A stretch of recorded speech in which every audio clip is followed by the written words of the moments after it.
away. Set general quarters. Set general quarters. General quarters, all hands, main battle station. General quarters, all hands, main battle station. Welcome to Sackheads Against Tyranny. It is Wednesday, October 24th, the year of our Lord, 2018. I'm Sackheads BZ. Over there on the right-hand side of the screen is Sackheads Clint. He is the contrarian of the group. I am the bulbous one of the group. Did you say baldest? Bulbous. I am the baldest. Well, I am the baldest one of the group. That's what you said? That's exactly what I said because it happens to be exactly correct. Okay. I am the baldest one. Yes. Of the group. Or did you say ballless? No. Listen. I could go there. I'm not going to go there. Look, we'll leave Sean out of this. No, okay. I know, yeah. The guy's not here to defend himself. The guy's not here. Perfectly fine. Yeah. I completely concur with that. Anyway, this is the Sackheads Against Tyranny. Yes. As I was saying, that is Sackheads Contrarian Clint. I am the bulbous. Boldest. Bulbous. The bulbous. Bulbous one. Got BZ. As in BULBOUS. Why should I have to think about that, for God's sake? Yeah, well, I don't know. I shouldn't have to think of how to spell bulbous. Good Lord. Anyway, welcome to Comrade. Kanye? Is he in chat? He's in chat. Kanye Bob is in chat. Excellent. Comrade Bob is in chat. And one viewer is in chat. Hello, I'm viewer. sure other people will be straggling in as they obtain sobriety from last night's escapades. Well, I want to Bigfoot myself just for a moment here. You do? Yes, I do. Okay. I'm going to have Brandon Straka on the show tomorrow night. Oh. He's the entire creator of the Walk Away hashtag. And this will be his second time on. About 3 weeks ago, he was on for a full hour. That was awfully nice of him. Basically, what I'm going to talk to him about is, you already know, I'm sure, what the hashtag Walk Away is. And it's a group of people, predominantly not Caucasoids, who have said, basically, screw it, I'm done with the Democrat Party. And they all give their individual testimonials. And I've watched them for quite some time on all forms of social media for their own personal reasons as to why they're walking away. Well, the Walk Away DC March begins Friday. So Brandon's going to give me about maybe 10 or 15 minutes of his time tomorrow night. And let me ask you, Clint, have you seen or heard one thing at all about the Walk Away March, which is going to be held in D.C. this weekend, Friday, Saturday, and Sunday? Nothing. And they're expecting crowds of literally thousands, plural. I have seen There nothing. you go. And that tells me all that you need to know. It's purposely uncovered because they don't want to give any more credence to the fact that it's entirely possible that the Republicans may, in fact, win the midterms. I can come to know, hey, Dave Milner, good to see you in chat. I can come to no other conclusion than that. Any thoughts about that yourself? Because you haven't seen it. I have lots of thoughts about that spin me to lots of different places. That if I answer that question with all of my thoughts, that would literally take up probably the entire show. Well, I mean, you look at the media. You're a media savvy individual. You're very aware of what's going on. Stop it some more. That's it's amazing. True. Thank you. Yeah, Dave Milner in chat said, "Sorry, I didn't get here earlier. I had a suspicious package." What were you doing with your package out in that's public? right. Because you can get arrested for that in some places. What we said earlier is get out of this brain, Clint. There's only room enough in here for just one, and that's me, and that's nobody else. That actually happened to us earlier today, via text. It did. As we were coming up with just exchanging information, if you will.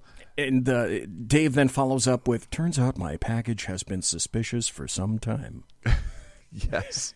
Okay, Dave Milner follows up a witty quote with a second witty quote. Or perhaps it was a witty cloak. I'm unsure of this. Would that mean unsnipped? Wow, that's a very good question. Right? If it's cloaked, and you look like an aardvark, is that unsnipped? Right. Why, is it aardvark or is it anteater? Is there a difference? I thought it was an ant. Well, historically speaking, in BZ's world, it's always been the anteater. Okay. You're an ant. But I'm an anteater. But you're saying that in your world it was an aardvark. Yeah, except for the Pink Panther cartoons. Right? Do you remember? You're an ant. I'm an anteater. Do you remember those? Yes, now I do.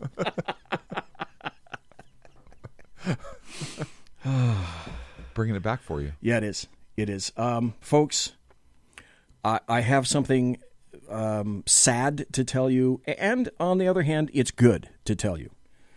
Now, we've regaled here at SHR for quite some time that we don't have a monetary gateway. In other words, you don't have to spend money. Oh, Mary Brockman, good to see you. Hi, Mary. And Mike is just in chat here. Good to see you, Mike. Hello. Anyway, we've said for quite some time. Are you FaceTiming with all them?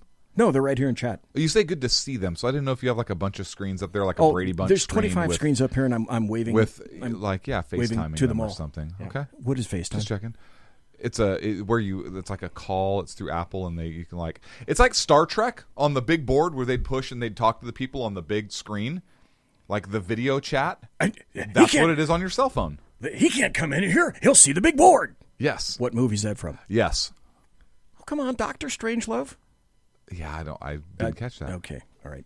Sorry. Anyway, moving right along. What I was getting to is that we don't have any monetary fronts here at SHR, meaning that you have to pay to view our content. Yes. And we've always been very happy and enthused about the fact that we really don't take advertising. Well, we've started taking a little bit of advertising, and we'll have that in at the break. And we did our math, shall I say, this past month. And we looked at the books, and we decided... We have a book? Yeah. Sackhead, Sean, and Clint, and I all looked at the books, and we decided we are a little low in funding. So we are. We thought, we're going to... With all of the equipment, we are upside down. We are, well... in funding. I didn't want to go there, but... Okay, we'll go there. We'll go there. You're a co-owner. You can do that. Yeah, we can go there. All right, so we have opened up advertising. And for us, okay, that's a good thing because I'm about to play an ad. Mm-hmm. But on the other hand, when I tell you which ad we took, please understand that we're in need of money. What? So because we're in need of money, we decided that we were going to don't apologize. No, let's just own it. Hey, anybody's money is okay with us as long as the checks cash, right? Yeah, absolutely. Right? Yes. And this cashed. Big time. Okay. So big time. Someone's money spent, time for We're this. not saying whose. No. Maybe it rhymes with s'mores moros. We don't know. Smorgasbord. Maybe. It so might. Anyway, we part of the contract is that we have to play this at least once a show. And so I figured, Clint, I thought, let's just get this out in the open. Let's do it soon. Let's do it early. Right up front. So that we don't have this hanging over our heads because I could forget it. No, we don't want to do that. And you could forget it. We have a contract. So we're going to play this commercial up front. And we have a contract-ish. And we'll be right back after this, okay? So. We should just give the money back. You think so? Yeah. We need to take a vote. Okay. And now why? All right, hang on. BC, you had one job. I know. See, that's the thing. Okay. Now, all right. Let me make sure that I've got the audio. It's not a job if we're upside down. Okay. I played this before the show, and it was doing we may just have to come back to it. No. I'm going to do this. So I've got it on. I got to make sure that I've got my volume on. So ready? Okay. Now I know. Okay, go. Now I know why. Okay, go. Here we go. Go. Okay. Hi. I'm a spokesperson for the Democratic Party, and I'm here to tell you why you need to vote blue this November. Democrats are the party of love and tolerance. We promote inclusion and acceptance, peace, and goodwill. Mm-hmm. Republicans don't care about any of these things. No. They just want to talk about record unemployment, the economy, and keeping communities safe. Fascists. Yeah. Democrats have positive, practical priorities, like abolishing the Electoral College, eliminating due process, and banning hate speech. These are the values of the American people. Yep. Well, at least Americans that live in San Francisco and New York. Yeah. Republicans That's true. often use fear-mongering rhetoric like Constitution or liberty. Right. Democrats condemn such language as divisive and instead focus on more unifying topics like repealing the Second Amendment or kneeling for the national anthem. Democrats are the party of equality, so much so that we insist upon unconditionally believing women and disbelieving men because, well, feminism. Right. If you ask us to explain this logically, we will scream in your face and call you a misogynist. Republicans want to take away a woman's sacred right to choose to have her child decapitated inside the womb and torn apart limb by limb with forceps. Democrats celebrate the right to violently murder your child because we're compassionate. Democrats believe that women are powerful and independent. They are also helpless victims of the patriarchy who require government intervention to succeed. Any woman who disagrees with us on this is a self-hating, stupid bimbo. No, and you know, it's time someone was finally brave enough to say this. Republicans are racist. Democrats have the same positive message for minorities that we have for women. You're a victim, and you're useful to us. If you disagree, we'll insult your intelligence, but it's for your own good. Republicans want to stop certain people from coming into this country. They cite the infiltration of gang violence or opioids or sex trafficking as reasons to stop illegal immigration. But Democrats accept these as the natural consequences of opening up the borders, which, of course, is the more loving thing to do. Right. Democrats recognize that the key to a better tomorrow is to look forward, not backward. That's why we reject capitalism and all of its greed and instead opt for socialism, which has worked so well every time it's been tried. Yeah. Democrats are the absolutely. party of the common people, the poor and the marginalized, the weak and defenseless. While Republicans promise freedom, we promise free stuff. That's how we win over young people. Our goal is to make the government work for you so you don't have to work at all. Republicans are always pushing religion in our faces. We reject their bigotry. Religious people are idiots. Democrats would much rather you sacrifice yourself on the altar of progressivism. The truth is, as the party of empathy, we're just better than everyone else. That's why we spend so much time telling people who don't align with our agenda that they're not just wrong, but that they're bad people. We still haven't figured out that this condescension is what lost us the 2016 election. Nevertheless, we're confident that through censorship, emotional manipulation, and continued bullying that we'll eventually get our way. Why? Because we care about you. So much so that we're willing to wear you down until you fear getting silenced, doxxed, or fired because you don't agree with our agenda. That's love. I'm the spokesperson for the Democratic Party. Vote for us in November. Yeah. Okay, so we had to play that. We got it out of the way. And obviously, folks, you'll be hearing that again quite frequently because we've taken this. I think we signed this contract up until 2020, didn't we? I think, to play this out. Actually, I think it's through 2024. 2020, okay. Yeah. So, maybe maybe 2028. You'll be hearing this again. Oh, hey, welcome to Whiskey Dale. Entering chat. Whiskey Dale. Good to see you. Oh, and 3 viewers. Wow. Who will not be unmasked. Whiskey Dale says... Hello, Nancy Pelosi. Yeah. San Fran Nan. Yeah. She's one... I didn't want to go here because I didn't want to spill the proverbial beans, but she has been known to sneak into chat as viewer 1875 or something like that. Right now, there are 3 viewers. We believe. And we will not unmask them. We will not. Because that's not what we do. Correct. Whiskey Dale says, into the year 2525, if man was still alive. By the way, Whiskey Dale, I know the name of the group that did that. Do you? In the year 2525, if man is still alive. I don't even know what you're talking about right now. Anyway. Boy, You're have we scaring me a little got bit. some things to talk to you about tonight. The Chinese say, may you live in interesting times. And we live in interesting times. By day. Now let me ask you a question, Contrarian Clint. Yes. I have made it my life's duty from now... You said life's duty. I do. I have made it my life's duty. There's a little bit of it over there, as a matter of fact. I saw it as soon as I came in. I know. I wanted to leave that for Sackhead Sean. It's a perfect just place a present, for it. Because Demi comes in and leaves him presents like dismembered rats. Yes. And she leaves those pieces out on the deck and out on the steps. And sometimes if he lets her in late at night, she'll give him a gift on his bed in the bedroom over there right around the corner. Yep. So I figured I could do no less.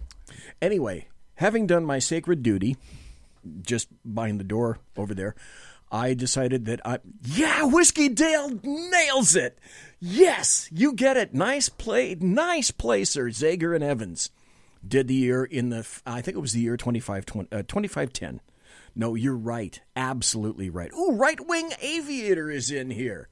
Good to see a Right Wing Aviator. Great to see you here on a Wednesday night.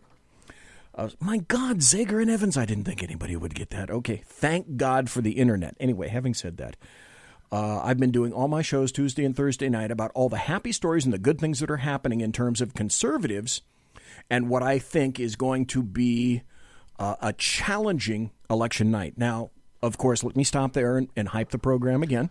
Contrarian Clint over there and myself and Sackhead Sean and Jeff Dunitz and perhaps Jersey Joe, we're all going to be here election night.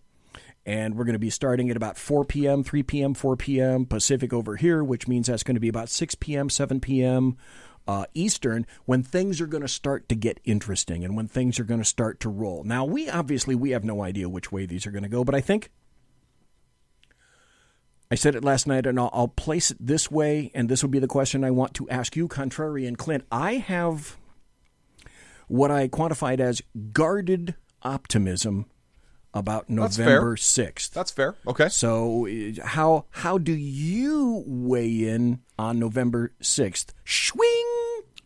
Do you mean how do I vote? How do you think, what is your antenna, your little My Favorite Martian antenna? What signals are being sent to Contrarian Clint about November 6th? If any at all. You might not have any. I'm about to take this a few different directions. Okay. So bear with me. Okay, I will. Because I'm going to talk November 6th and beyond. Okay. Because I do have thoughts on this. That's only fair. In the immediate foreseeable future, I see and I don't think there's a whole lot of people that think otherwise on this point. I think that in the Senate, the Republicans are going to maintain power, and I think they're going to actually pick up seats.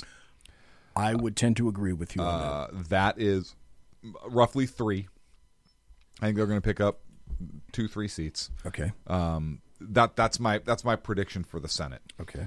The House, the Republicans have a harder road, and I understand that's why you say guarded optimism, and that's why I said I think that's fair. So now here's where I go through. If for no other reason because there were so many seats up. Oh, for sure. Yeah, just numbers, right? Statistics. Right. Absolutely. So same's true on the Senate, right? The Republicans are really not playing defense in the Senate, like the Democrats are. So I think that there's a lot of things. Thank you, Clint, by the way. My pleasure. My pressure. Under pressure. So there's a few things that kind of lead me to my thought process on the House, and there's some really big things that are potentially going to impact the House elections right now. I think that the Democrats are still very much a threat to take over the House. Yes, for sure. I think that the Republicans, the conservatives, were picking up steam, and I know they have been picking up steam in this race, particularly given the violence that we've seen on the left. Yes, the rhetoric on the left, which is rich now for some of the things they're saying. The horde of a caravan that is on its way to attempt to invade our borders. And all of those things were not just motivating conservatives to action. You also have the president, putting people on the courts and so forth. Oh, yeah. I think that all of those things were motivating and driving Republicans and conservatives and even moderate Democrats, like the Herbert Hoover Democrats, who love America, country first. They just maybe had a different view of things. I think that been those really quiet though. They've been really quiet. Well, yes, because otherwise, what's going to happen to them? I think that's a factor too. They're going to get shouted down.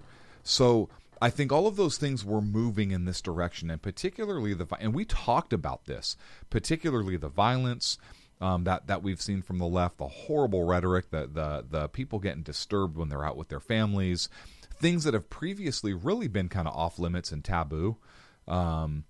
That we've seen this horrible behavior on the left, and have really kind of brought some things culturally to light, and kind of where we are as a country. And I think that was driving some of that or a lot of that conservative vote, and even, like I said, some of those, like, Herbert Hoover Democrats, to use a phrase in an article I read about earlier this week. And I can't remember where it was now, but I don't want to take credit for coining that term because it was not me. So then you have today. And today you have, and I know we're getting into a few different stories right now, and we're coming up to a break in a few minutes, but it really kind of ties into what I'm talking about. You have several potential explosive devices that are sent to several high-profile Democrats. Former President Obama, Eric Holder, Maxine Waters. Now a story just came out. Yeah, that was new. I did not know about that Maxine until Waters you told office, me. CNN, and you have Debbie Wasserman Schultz, I think, office was evacuated at one point today. So you have all of these Democrats now being targeted. And you have people on the left talking about, violent rhetoric. The president, the CEO, or the jackass over at CNN, talking about, Trump needs to know that his words have consequences. Yeah. Of all of the shit that the Democrats have been saying, I don't even want to hear that from them. That is just such a ridiculous argument for anybody that's been paying attention to all the garbage that they've been saying. That I agree with them. I think it's bullshit that they're the ones that are saying it now. Right. Correct. I agree with them 100% in principle. But don't you dare come out and say that now that you're the ones, quote unquote, being targeted after all the shit that they've said. Yeah. And one Yahoo is sending. They were the instigators of that originally, by God. So I want to say this. If that person who is sending that, who's targeting these Democrats, is a conservative, look, horrible. Absolutely unacceptable in this society. And we call the left out when they do horrible stuff and they do violence and they commit violence and they're saying these things. I am absolutely going to call the right out if in fact this was somebody or persons on the right. However, this is where you and I were texting earlier and you said get out of your head. Yes. Or I said why didn't you tell me get out of your head, because you had the exact same thought and you said you were going to save it for the show. And what I said was, look, I don't know that the timing on this and the targets are way too coincidental. You now have a story where, and these devices seemed to be, and I'm not privy to the investigation, I haven't seen pictures of all of them or anything like that, but the pictures I have seen, they seem like obvious, ridiculous, suspicious packages or devices. Here's how I thought about this. If you saw, did you? Let me ask you this first. Yeah. Did you ever see the TV movie? I think it was on cable only. No, I think it was actually on television. I don't remember which channel, but it was a limited series of about 8 episodes about the Unabomber. Yes. Okay. If you saw that series about the Unabomber, all that information is out in the public, and it seems to me pretty evident that information was used by whomever. And so I know where you're going, but I don't know why I just felt like interrupting. No, it's okay. I love you. We're good. We can have these discussions. I love you too, man. We're like a couple guys just hanging out, having a beer. I know we are. Beantown Billy's in chat. Hello, Beantown Billy. So I want to say this, that I think it's very coincidental. I would not be surprised if this turns out to be somebody on the left looking to shift their, because what are we not talking about today? We are not talking about violence on the left. We are not talking about the economy. We are not talking about the horde of invaders heading towards our borders. We are talking about top-ranking, well-known Democrats as victims. Poor baby. And we're talking about violence on the right.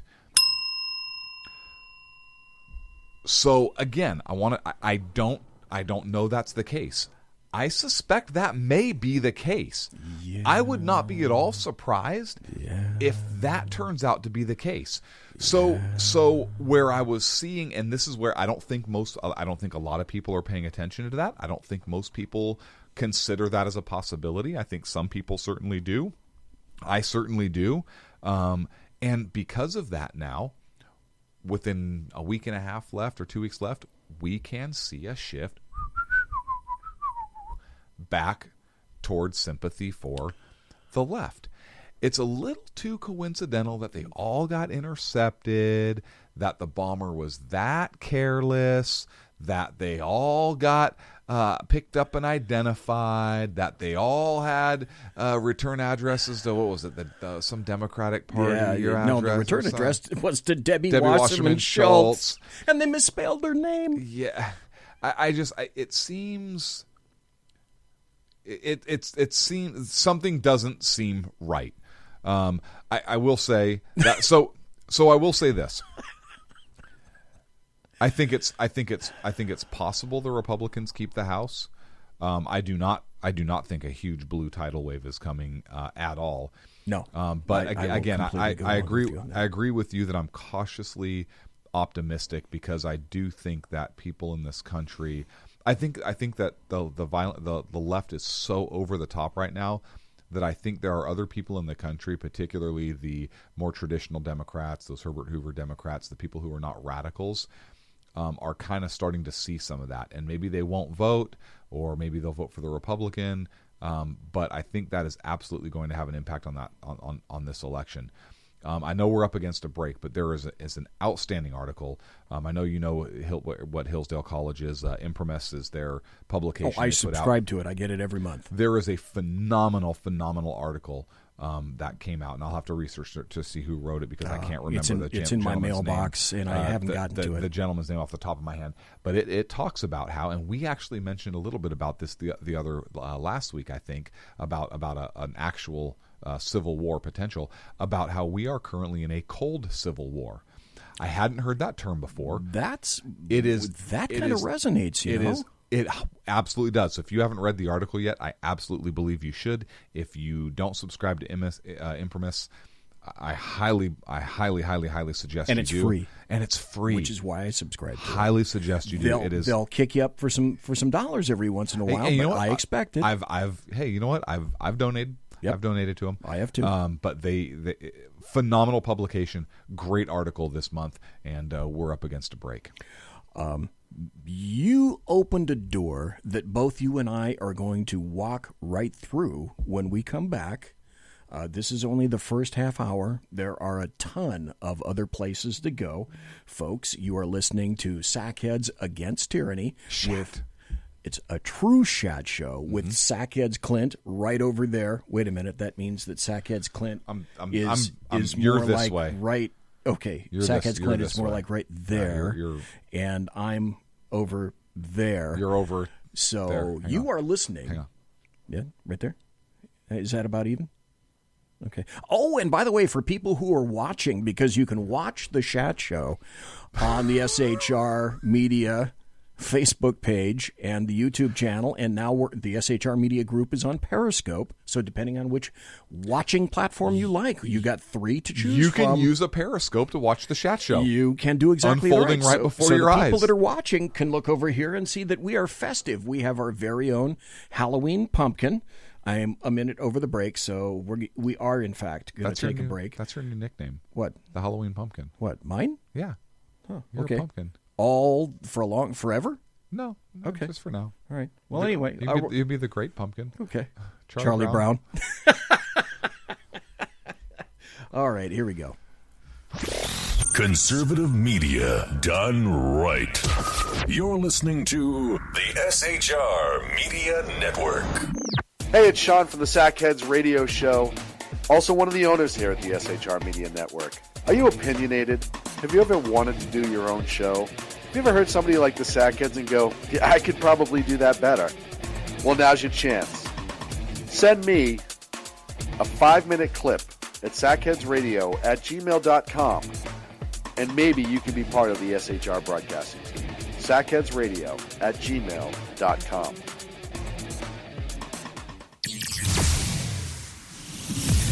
Broadcasting behind enemy lines in occupied California, a mere 2 miles from the state capital, the bloviating Zeppelin's Berserk Bobcat Saloon radio show can be heard every Tuesday and Thursday night at 8 p.m. Pacific and 11 p.m. Eastern, only on the SHR Media Network. Go to shrmedia.com to listen. You can also watch on the SHR Media Facebook page and the SHR Media YouTube channel. No goldfish were abused in the making of this ad. When dirty politicians, shadow governments, and deceptive Islam blind the world with fake stream media smoke, their only fear is one man with a cane. I'm Dave Milner. Join me through shrmedia.com, highplainstalkradio.com, and the Western Free Radio Network at Spreaker, YouTube, and iTunes for a different perspective weekly on the Unpleasant Blind Guy. And catch me on Jeff Mitchell's EDL Radio on blogtalkradio.com. There's no surrender ever, because truth is not always pleasant. Hey guys, it's Sackhead Clint. I'm excited to tell you about a brand new show here on the SHR Media Network. I'm teaming up with the one and only all-powerful, the bloviating Zeppelin, sitting here to my left, bringing to you a fresh new show here on the network. It's Against Tyranny. And we'll be picking up where the Sackheads left off. Excited to be with you, sir. Sackheads Against Tyranny. We're going to chat. We're going to chat Wednesday nights. Sackheads Against Tyranny. Wednesday night, 11 p.m. Oh, it's the same time, right? 11 p.m. Eastern, 8 p.m. Pacific. Same SAC time, same SAC channel. Yep. SHRmedia.com. See what I did there? It's your business diva here, Melanie Collette. I am inviting you to a front row seat as I discuss some of the most intriguing details of wealth and finance with today's movers and shakers in the world of business. Listen in and discover financial truths on a global, domestic, and household scale. Uncover topics that will impact your wallet today and in the future. Money Talk with Melanie airs Monday through Friday, 5 p.m. East, 2 p.m. West, right here on SHR Media and High Plains Pundit Talk Radio. You can't afford to miss it. Human by race, Christian by faith, American by nationality, and conservative by choice. Reverend Ralph J. Chittum Sr. is the right guy on SHR Media from 8:05 to 9 p.m. Monday through Friday. And if on the rare occasion I am ever wrong, I will still always be right. The right guy on SHR Media. Hey, this is Michael Wright. And I'm Shannon Wright. Join us for The Right Way with Shannon and Mike, Monday through Thursday from 7 to 9 a.m. right here on SHR Media. Why are they joining us? For fun things like sports, politics. Oh, maybe some news and entertainment? And all kinds of other things. Money and recipes and events, all kinds of stuff. Yeah, so join us Monday through Thursday, 7 to 9 a.m. here on shrmedia.com. Hey, BZ. So the plan's working. You got rid of Sacco. Sean is now stepping away. I never even saw him. And I know, and insidious. You know, we talked about this for for the last 3 years, and finally coming to fruition. You know, I'm still in the room, right? It's almost like he's here still. Did you hear that? Yeah, it's kind of. It's amazing. It's kind of at you. It's kind of eerie. Kind of poltergeist. Like a poltergeisty thing. Yeah, Sackheads Against Tyranny. You're listening to the SHR Media Network. This is Sackheads Against Tyranny. I'm Sackheads BZ. That's Sackheads Clint across the way. That's Sackheads Clint right there. Sackheads BZ here.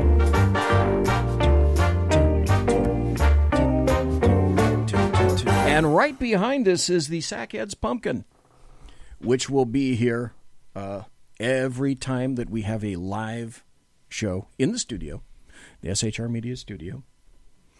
And you, by the way, may as well give a little plug to Imprimis. It's from Hillsdale College, if I'm not mistaken. It is.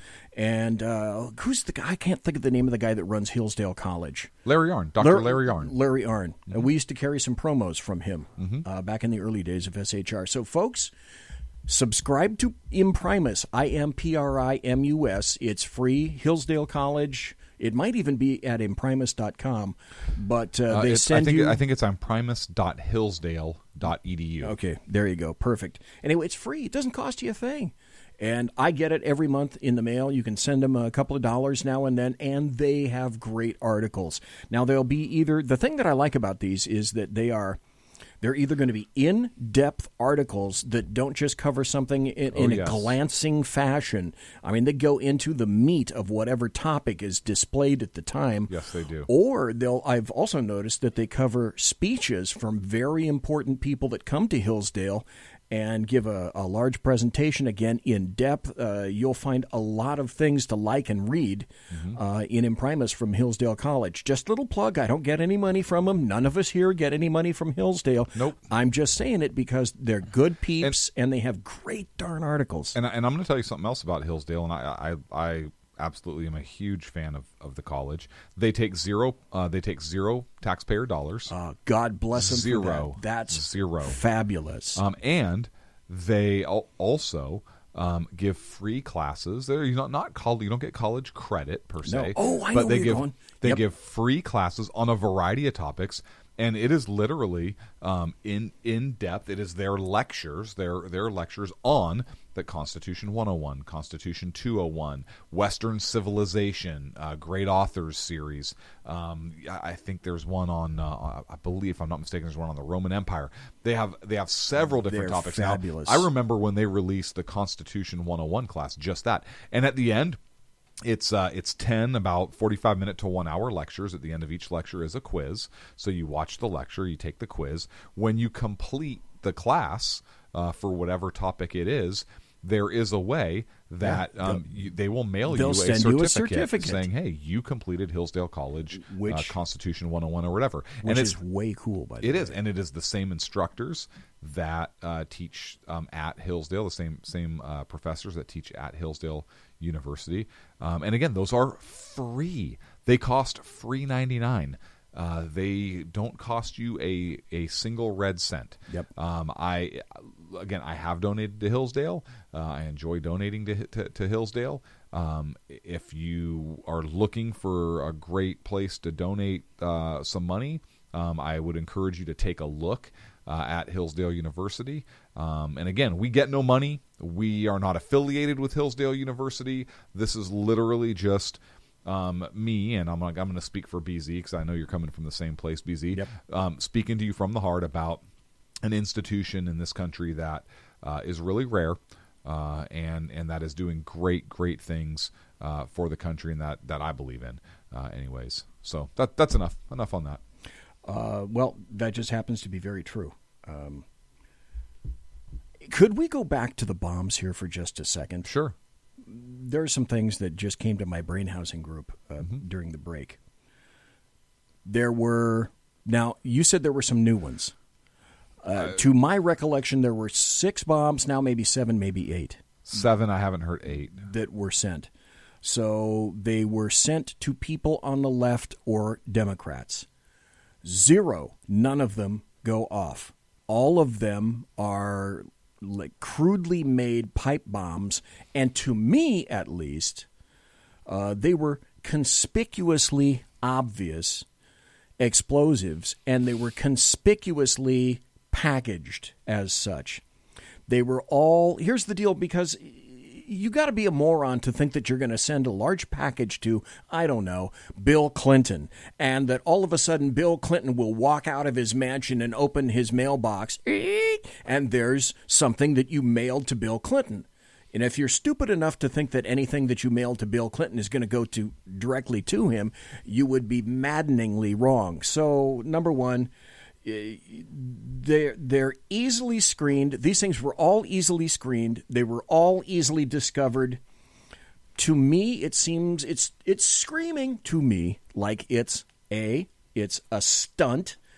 It seems like it's designed for maximal optics, maximal political and media optics, and it's not designed for damage.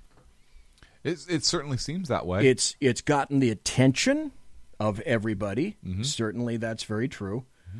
Mm-hmm. I'm trying to find a cut over here. The other thing that I'd like to bring out is you have to take things in totality, and you have to look at trends. You can't really afford to look at things in isolation anymore. And so, in totality, what I was thinking is, okay, Representative Scalise was shot. The GOP politicians all over the place have been harassed like crazy.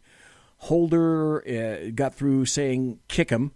What's her name? Mad Maxine said, hey, confront him wherever you go. Yell at him. Don't give him a moment's peace. Obama says... Hillary Clinton says you can't be civil. No civility. No civil discourse right Obama now. says that you got to throw him out. Waters says all kinds of stuff. You got to harass Trump supporters. And then Antifa beating people. So, look, to me, I'm not thinking this way, except that history moves in patterns and trends. So I submit that a logical thinking human being has, like me, been dragged kicking and screaming into questioning situations like this. Well, why would you not question a situation like that? Because I think there are. I have to think about it. I think there's a portion of the population that doesn't have time or the wherewithal or the interest to think in depth about these things. That's just my take on it. They're going to see a snip on the media. Oh my gosh, all this is sent without thinking into that. Well, okay. The people that are going to there's the people that are going to think into that are people who are suspicious by nature. That's it. Or people maybe who guilty who are right guilty right but this is my point, right? How many people would look at a situation and say okay, actually take a moment and look at everything and come up with other possibilities. I'll bring it up like a crime scene. Okay, I'll use it in terms that you probably understand. Okay, a crime scene. So somebody is there and they are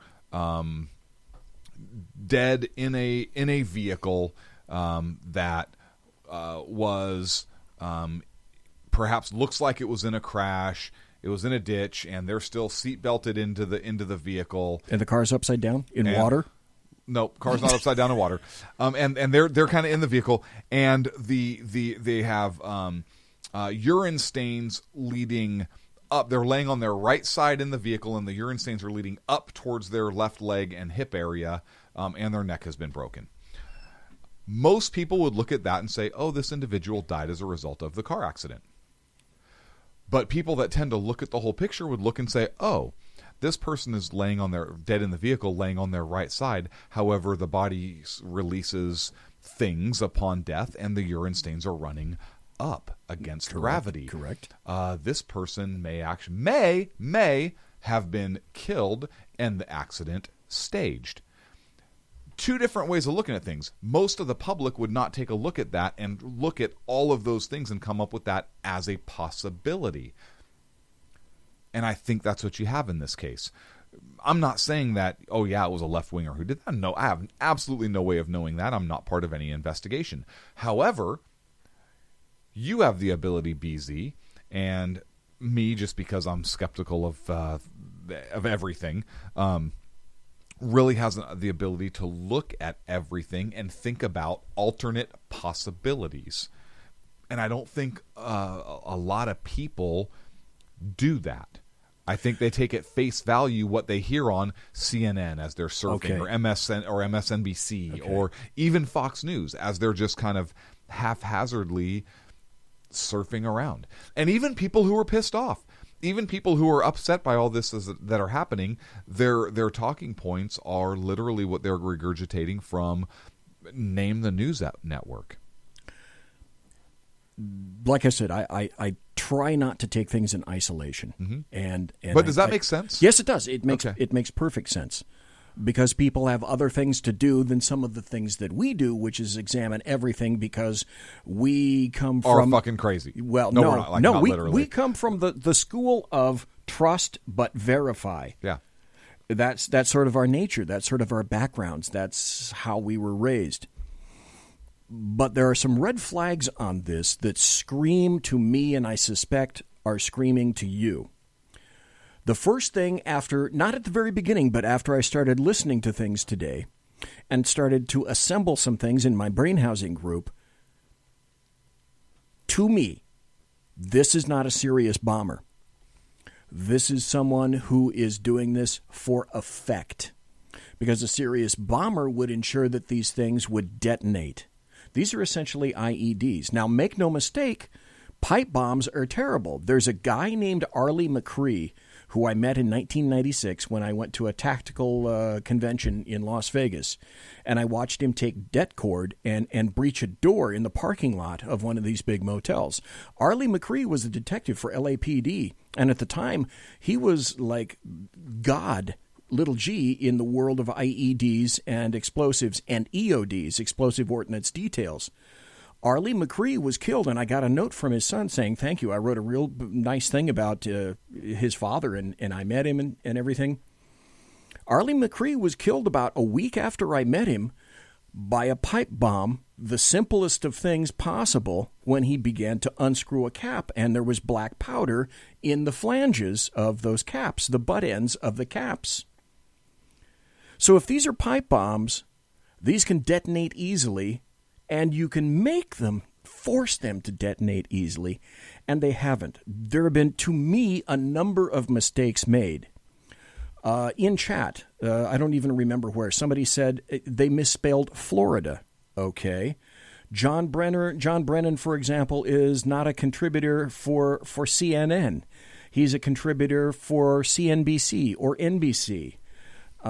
If you're smart enough to make bombs like that, you're smart enough to pay attention to those particular details. I look for trends and consistencies.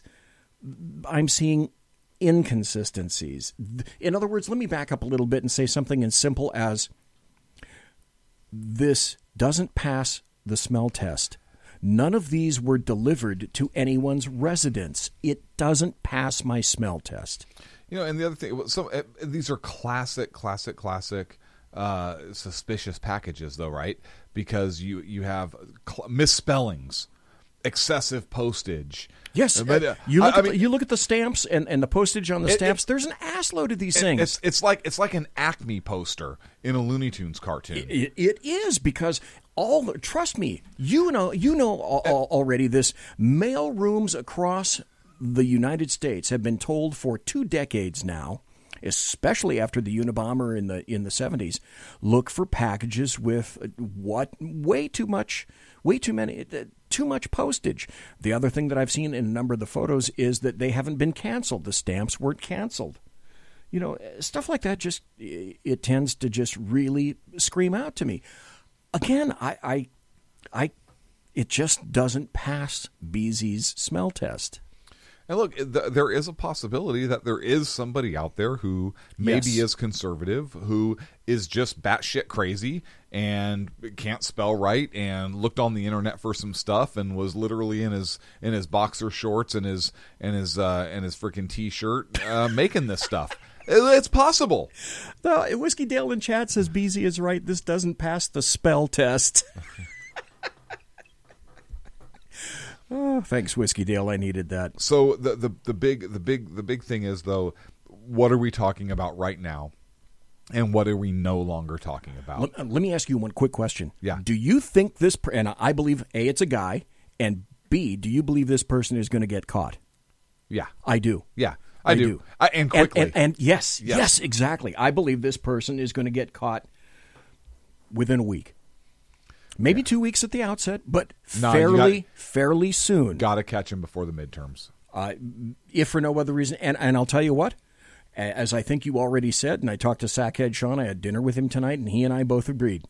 If this is some conservative or right-leaning fucktard, this asshole needs to go to prison.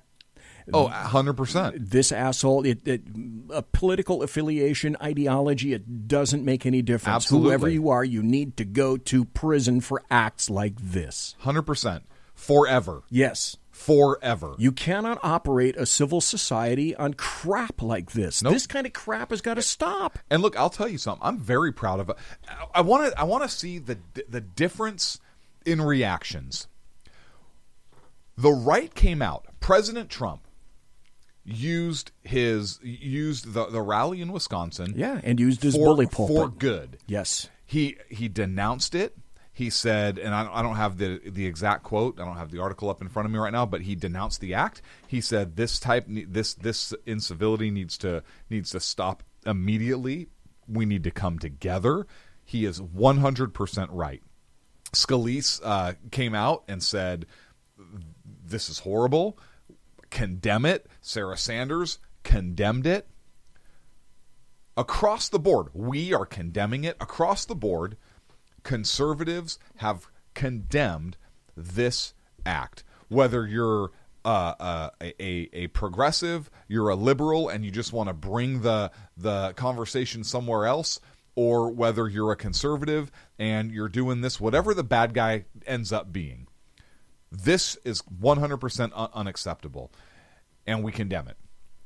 If this situation were reversed, you wouldn't have the left condemning it. You wouldn't have Antifa condemning this violence. You'd have we can't be civil right now. That's right. I understand why they were driven. They were driven by Donald John Trump. Yeah. They were so desperate that they felt they had no other way to express their desperation except to do this. And this is why when the fucking CNN jackass comes out like he did today, he's like, "Oh, this horrible rhetoric from the president needs to stop." Blah. Fuck you. Well, yeah, fuck you. The other thing because you don't ever call anybody out when they say shit. You didn't say that with Maxine Waters. You didn't say that with Hillary Clinton. You didn't say that with Eric Holder. You didn't say that with anybody from Antifa who's out there on their videos. You don't say that to any of these kids on the college campus. You say it when this happens, and the right is already denouncing this act. Well, and 2 other points. CNN said that fake news. CNN said, "Oh yeah, and there is another one of these that was mailed to the White House." No, there not. wasn't. That was fake. And look, I bring it out because if people don't draw that inference, if they don't understand, if they haven't seen that for themselves, I want to bring that up. And maybe if somebody hasn't been paying, I know our listeners are all good, and I know they pay attention, but maybe somebody will hear this who's not a regular listener and say, "Oh shit, that's true. The conservatives, the Republicans actually did condemn this, and yeah, the Democrats don't condemn this. And why are the Democrats who are saying all this stuff now all of a sudden on the Republicans when they're condemning it right away?" The hypocrisy. The hypocrisy is so sickening. Non-stop. BZ, can we? Non-stop. And when I say we, I mean you or Sean, because I can't. Can we as SHR come up with a compare and contrast in terms of when violence happens, the reaction from the right as far as how we condemn it and so forth, versus the words and actions on the left when violence happens and they're the ones that committing it? You know what I should do? I should do a flow chart. Look, but I'd like their actual words. Here's some words. Here's some words. Now, Trump came out today and, just as you said, in the specific words, he condemned those actions. Yes. The first reaction to that from the American media maggots was, he didn't do that enough. He didn't do it harshly enough. Okay, so now there are gradients of condemnation over in the American media maggot universe. He wasn't sufficiently strident about it. Blow me. Yeah. So, but is there a way we can take, and I'm talking prominent, I'm not talking some wingnut off the street, because we can find 1,000 of those, but I'm talking about about prominent Democrats versus prominent Republicans. Prominent Democrats saying horrible, hateful, spiteful words. So you're looking like a comparative list? Yeah, I'm looking for a comparative audio for audio. Barack Obama, Donald Trump, Hillary Clinton, Ivanka Trump, because that's all Hillary Clinton was a fucking first lady. She never made it to president. And so, like that. I saw what you did. She was a Secretary of State also, which was good job. Okay, that's enough. So, and basically a compare and contrast, right? A de Blasio and a Scalise. Right. So, and basically hey, look it. When violent things happen against Republicans, here's what you hear. Crickets or nothing, right? When violent things happen against Democrats, here's what you hear. Boom, the condemnation. If we could do that, I think that could be a powerful audio piece. Now, you asked me what would happen with elections. I want to kind of jump backwards here for a moment because my thought process actually wants to continue along. I think that the Republicans can looking beyond the midterms. I think the Republicans can keep power through and win through the 2024 presidential election and potentially up to the 2028 presidential election. And here's why I say that. Wow. Okay, this is heavy. Here's why I say that. I read an article. And I can't take credit. I can't take credit for one part of this, but I can take credit for carrying out as far as I did, and I'll list my reasons for it. I read an article that suggested that Nikki Haley would be an excellent running mate for Donald Trump in 2020. I think I saw that also, and I might have sent that to you. And I agree with that 100% on several different levels. Right? You have Pence did his job. Pence has been a great vice president.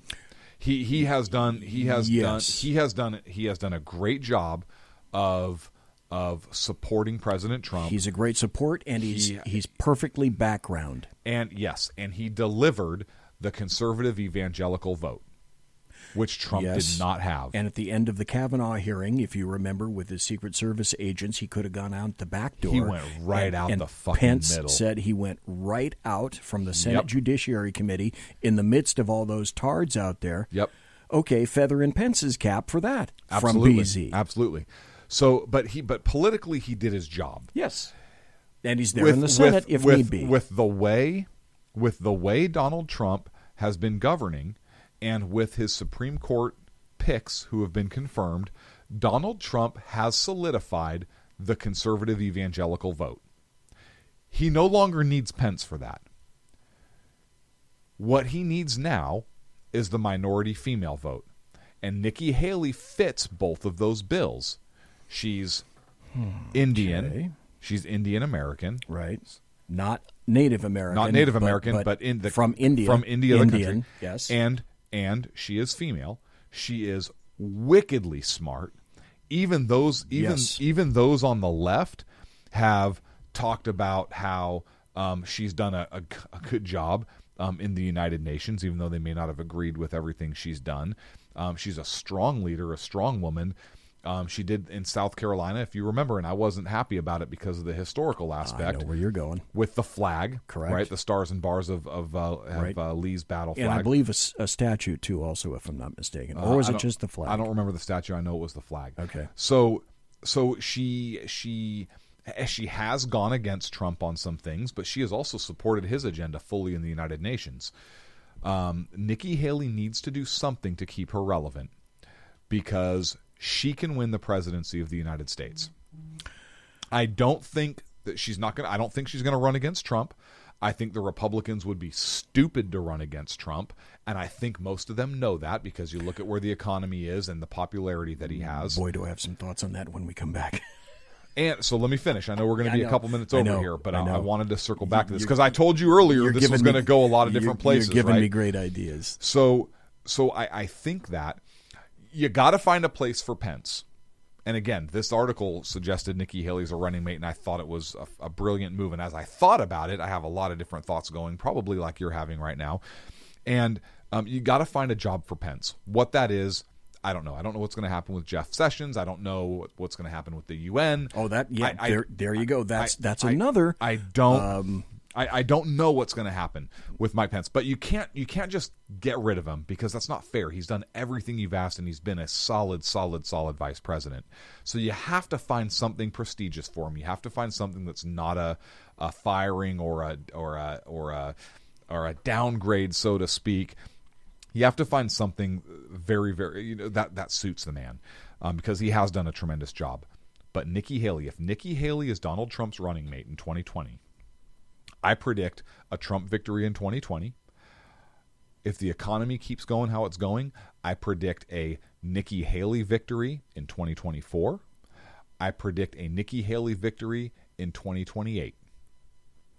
Wow. Okay. You're going places unanticipated. Folks, we got to take a break. We're going to be right back. And that gave me some thoughts, and I bet it gave you some thoughts as well. My God, we went long. We went all the way through our first hour already. We are in our second hour. It's Sackheads Clint and Sackheads BZ. You're listening to the chat show, The Sackheads Against Tyranny. Conservative media done right. You're listening to the SHR Media Network. Hey, it's Sean from the Sackheads Radio Show, also one of the owners here at the SHR Media Network. Are you opinionated? Have you ever wanted to do your own show? Have you ever heard somebody like the Sackheads and go, yeah, I could probably do that better? Well, now's your chance. Send me a 5-minute clip at sackheadsradio@gmail.com, and maybe you can be part of the SHR broadcasting team. sackheadsradio@gmail.com.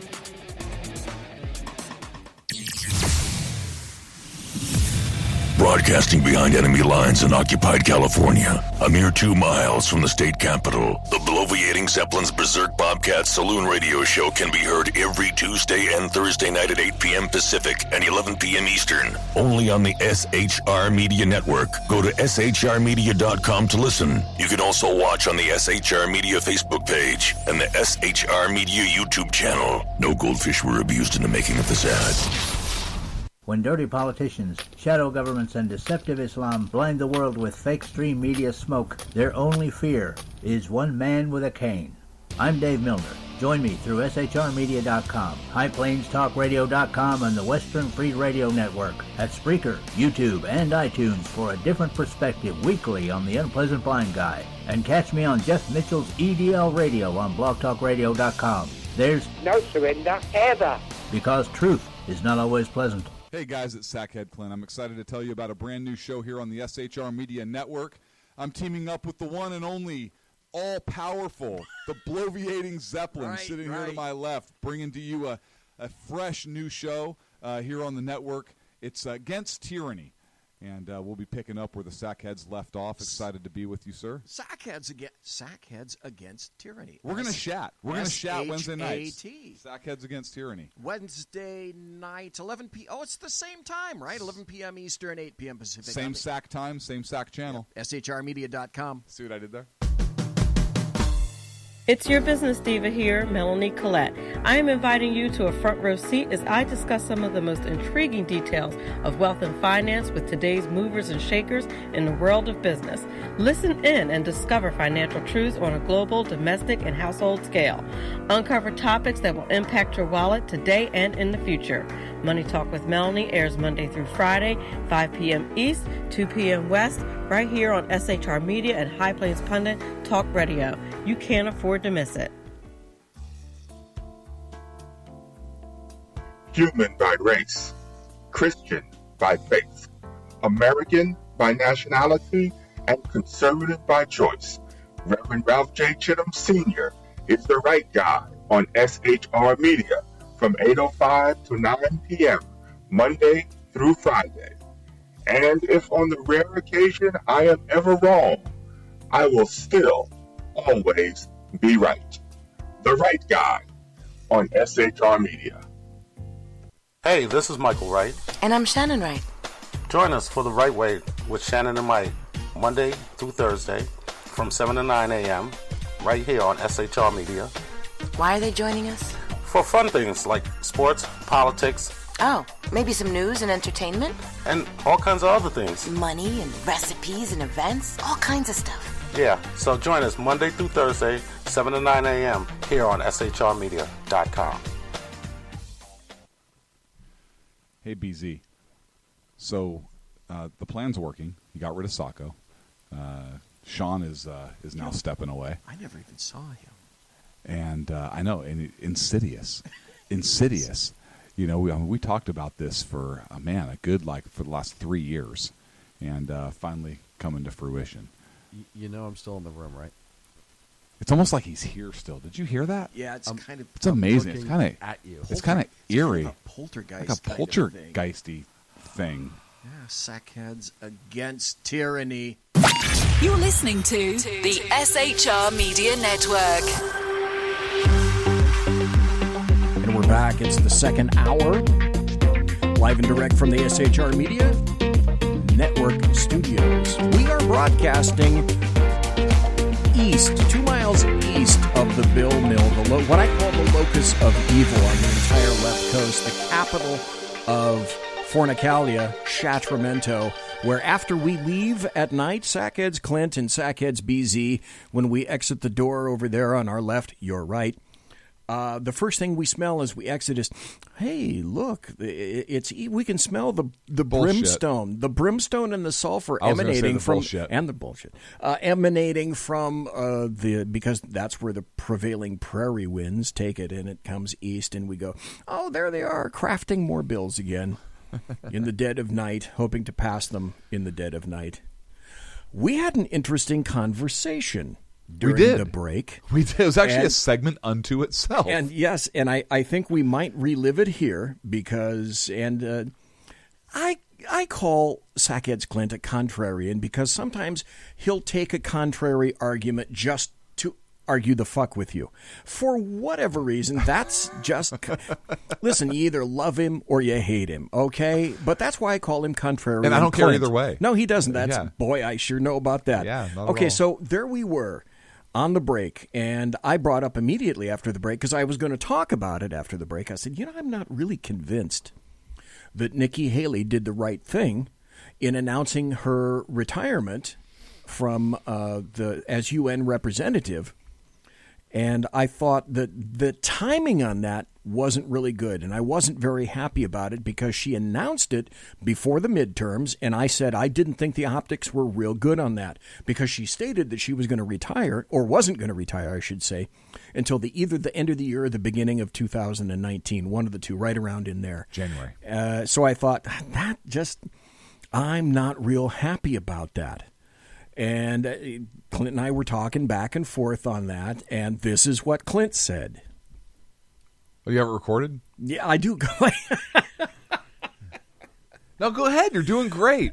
So I can't exactly quote you very well, but you said... It's because I'm so freaking brilliant. I dizzy myself sometimes. It's true.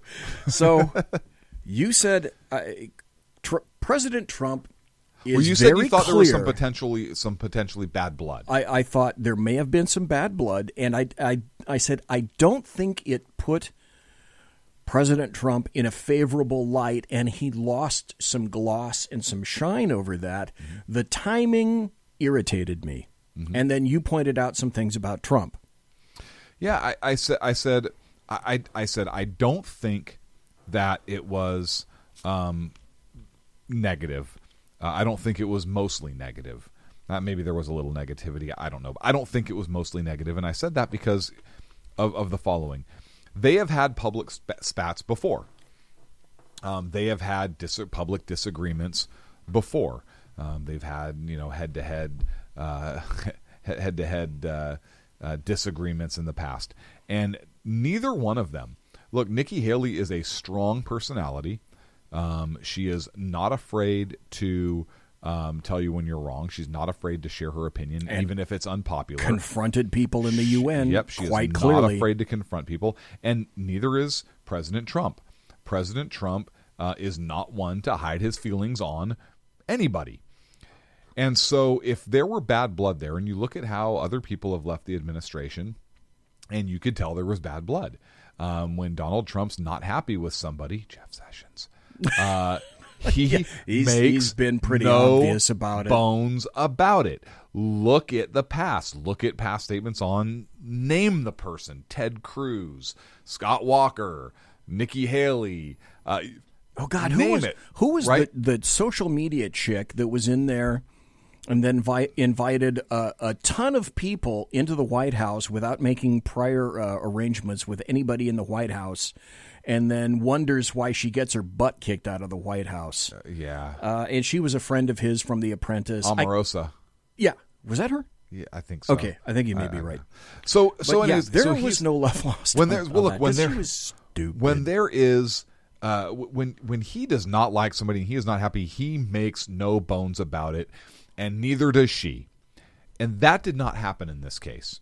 President Trump said he knew about this 6 months in advance. See, and that's what I had not remembered. That's what I had not factored. He said that the outgoing delegation and the White House have been very complimentary of each other. President Trump made several statements about this is nothing that has to do with anything negative. She has done a fantastic job. She's a valued member, blah, blah, blah, blah, blah. And so because of those things, just having historical context for both of them in terms of behavior patterns and personality, I don't think that this was any type of firing or as a result of any kind of falling out. I think Donald Trump respects the hell out of Nikki Haley because she is she's an attack dog, and Donald Trump likes strong personality people. I would definitely agree with that. Male or female. He has had people in women in positions of power. So I don't think it's a gender issue or anything like that. Nikki Haley fits the bill for the type of person that President Trump likes. And you said that I might have convinced you. Particularly in light of the fact I'd forgotten that he said that he was already aware of this decision. The one thing I did recall was no one else was prepared. No one else knew that was happening. And I thought the timing didn't feel right to me. And I thought if you really were going to be considerate of Trump, you would have made this after the midterms. This is interesting. Whiskey Dale in chat says, for once, Clint is right. I'm right a lot, Whiskey Dales.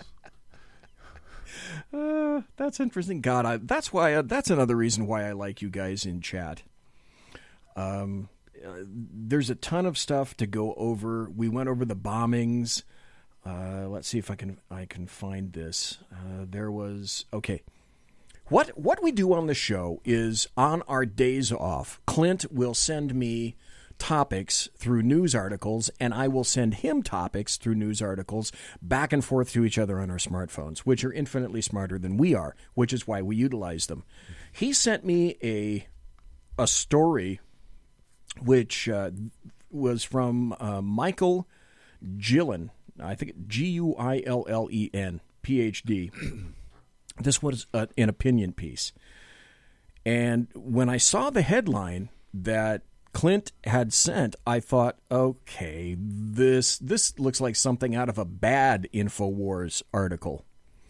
Like The Onion. Yeah, it looks like something this could have been out of The Onion, for example.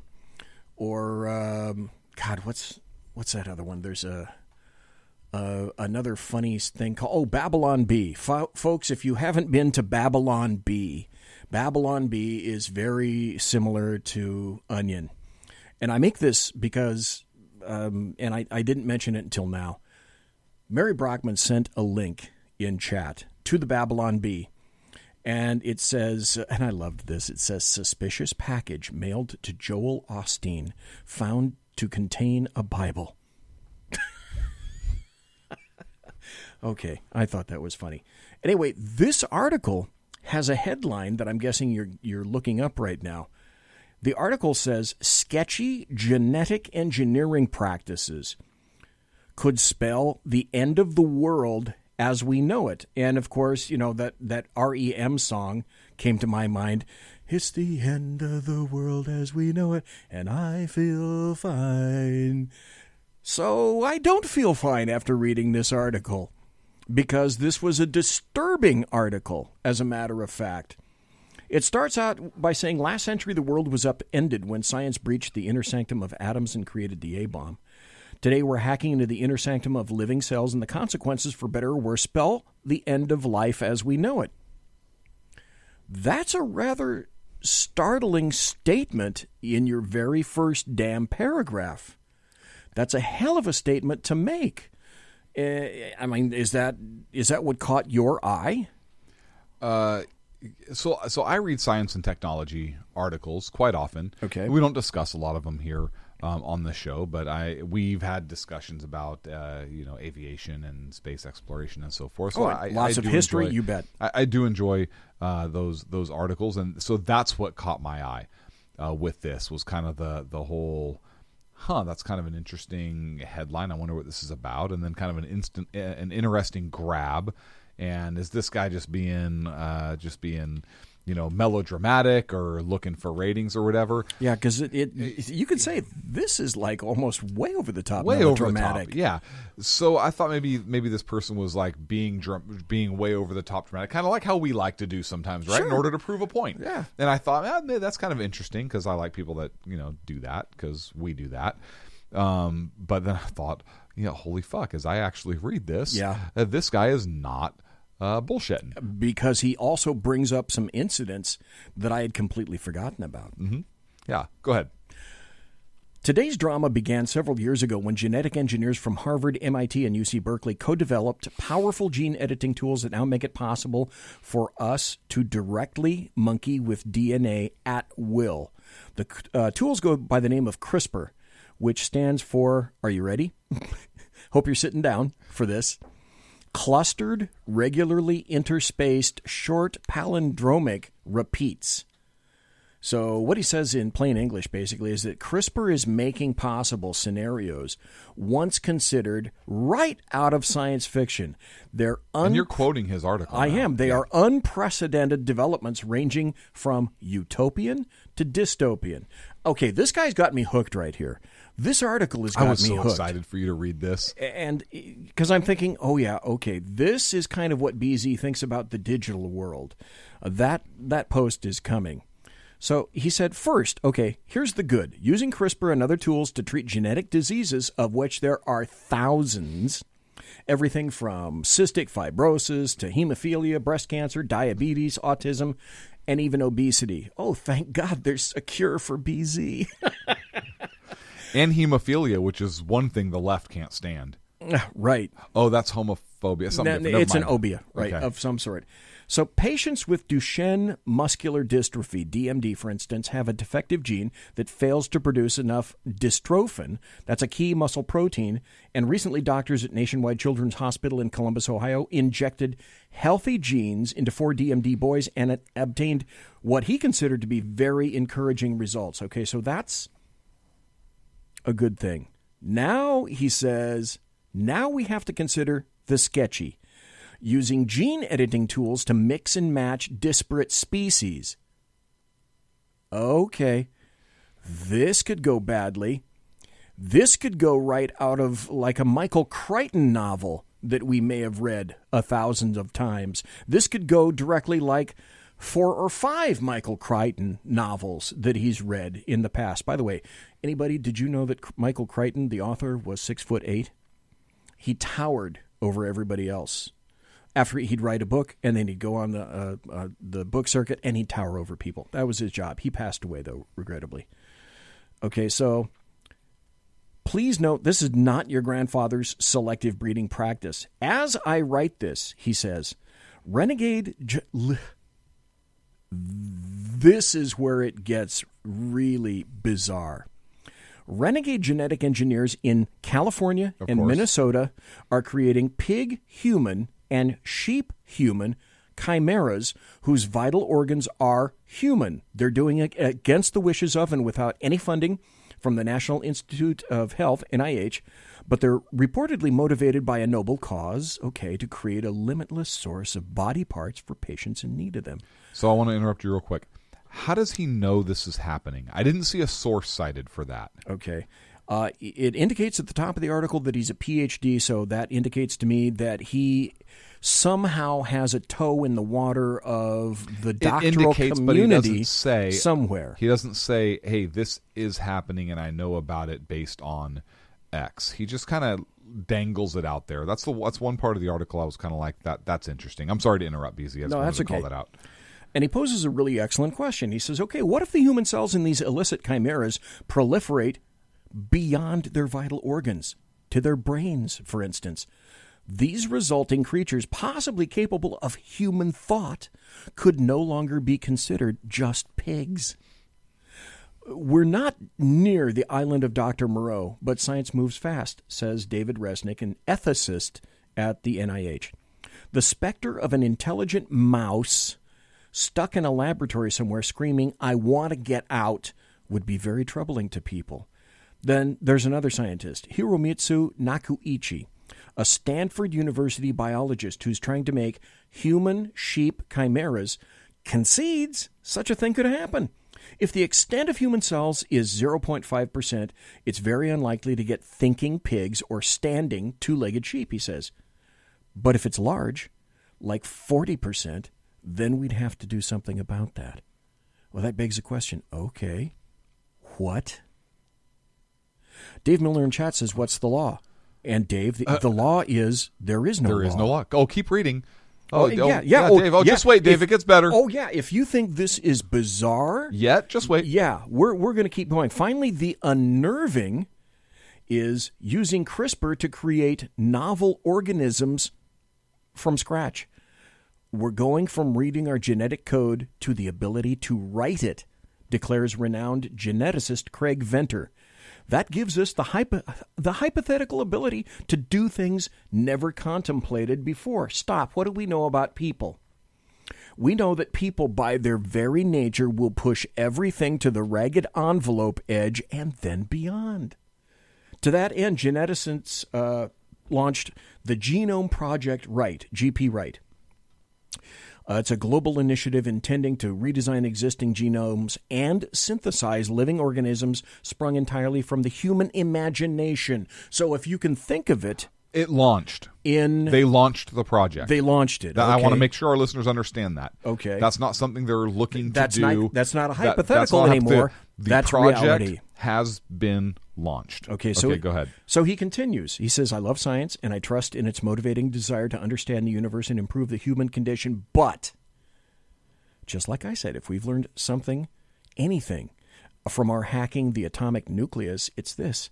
The sketchy and unnerving consequences, such as nuclear power plants and H-bombs, severely overshadow the good ones, such as nuclear medical devices that treat cancer and routinely save lives.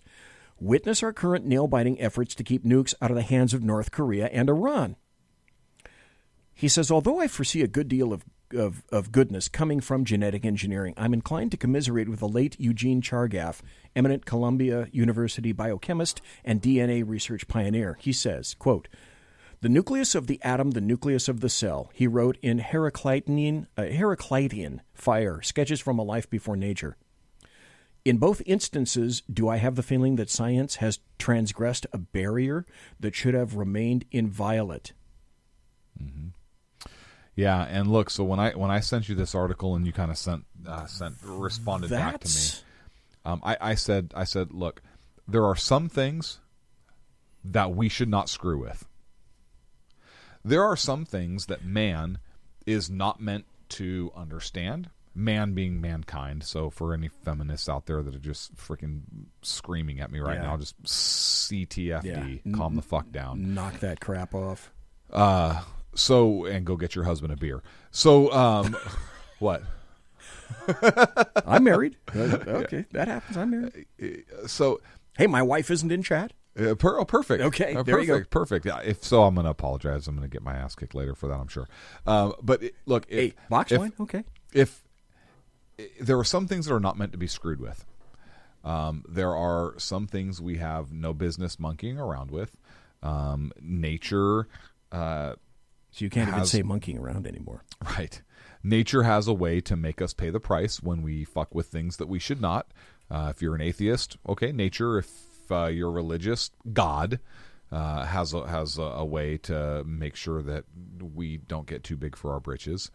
And so thinking about the consequences of this, particularly creating creatures from scratch, and it's going to go a couple different directions. We know that the science exists to clone people. Yes. Correct? Yes. Dolly the sheep was the first. Very first clone. So if we clone a human being, now you have to have the argument of, particularly if you're religious, if you're an atheist, it's really not a problem. Or if you're don't really believe in a higher being, it's maybe not really a problem. But for me, it's a problem because if you clone me, does the second me have a soul? If it doesn't have a soul, then is that second me really any different from Dolly the sheep or a pet dog or anything else? Well, does the second me get all of my memories, and can I, if I continue to clone myself, live in perpetuity? Because one body dies, and so I'll just come with a new one. And if so, where does my soul go? There's a whole lot of theoretical questions. And the other thing is, if your clone, let's say your first clone, is a thinking individual, and we don't even have to call it a human, but it thinks, it can rationalize, like AI, for example. It's like a super upper tier AI. Number one, do you afford it rights? And number two, if so, what rights? Well, if you afford those are massive questions. Here's what you have to answer. Is it a human being? Yes. Is it a United States citizen? Yes, because it was naturalized here, correct? Or born here, I guess. Yeah, tube here. And if so, then yes. The answer would have to be yes.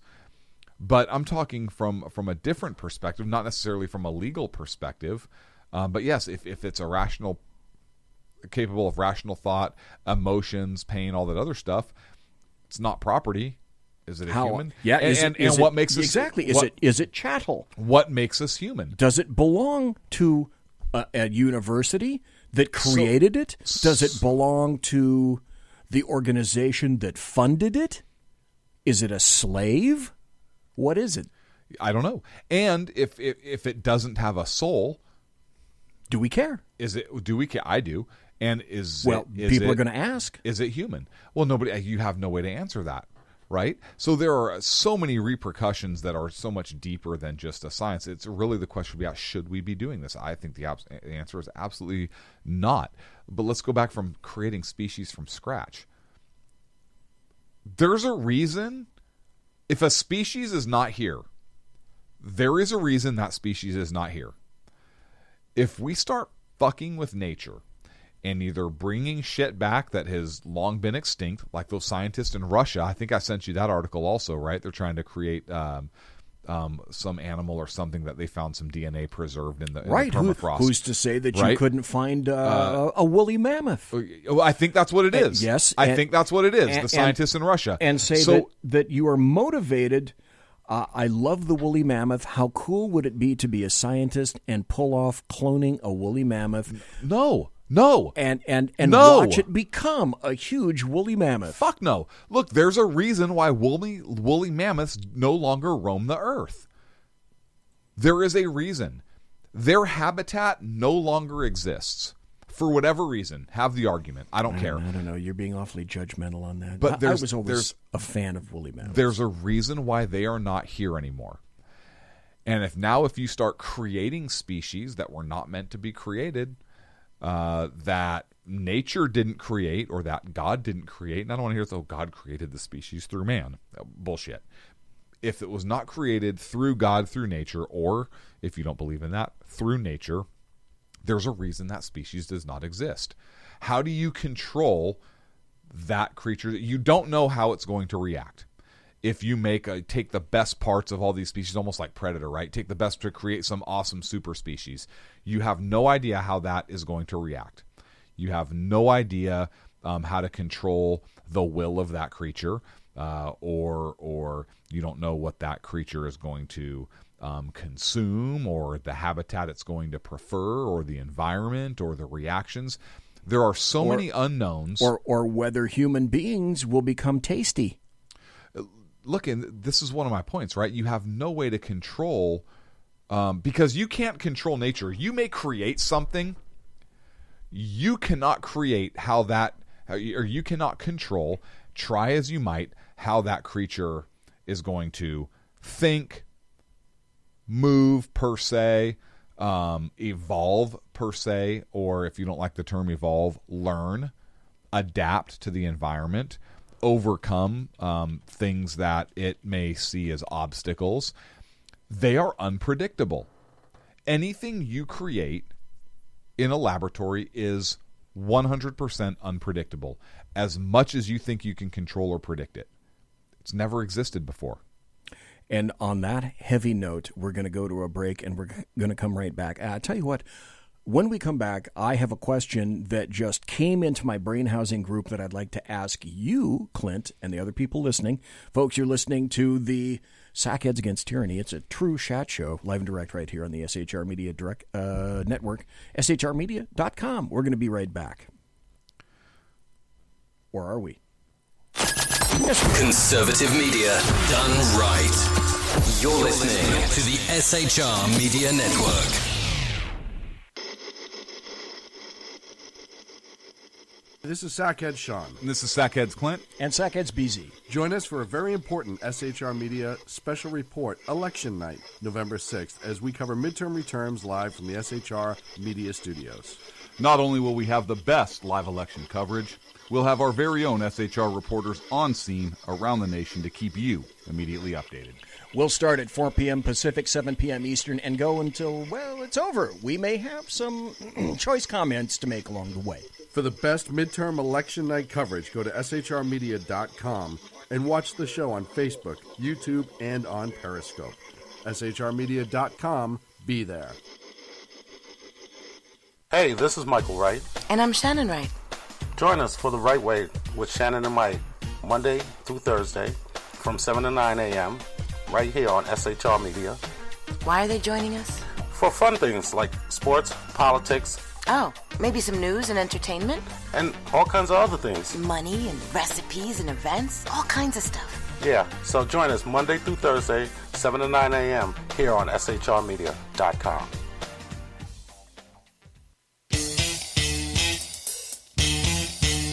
From a public locker inside a dilapidated Long Island rail station comes a show designed to piss off liberals using truth, facts, and ridicule.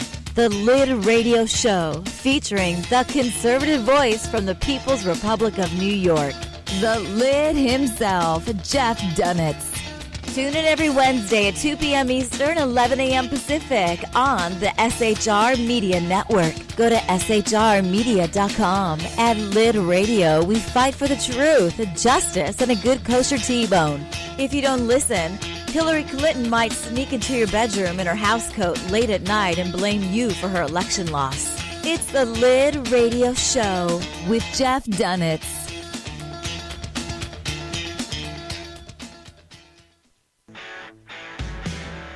Hey girls, Carry Girl Gear is here. More and more women every day are concealed carrying, participating in competitive shooting, and getting firearms training. It's not a boys club anymore, and we don't have to shop in their stores anymore either. Finally, a cool and unique clothing line just for women. Dope tees and hats for the patriotic concealed carry and 2A girl. So what are you waiting for? Go check out carrygirlgear.com today. It's your business diva here, Melanie Collette. I am inviting you to a front row seat as I discuss some of the most intriguing details of wealth and finance with today's movers and shakers in the world of business. Listen in and discover financial truths on a global, domestic, and household scale. Uncover topics that will impact your wallet today and in the future. Money Talk with Melanie airs Monday through Friday, 5 p.m. East, 2 p.m. West, right here on SHR Media and High Plains Pundit Talk Radio. You can't afford to miss it.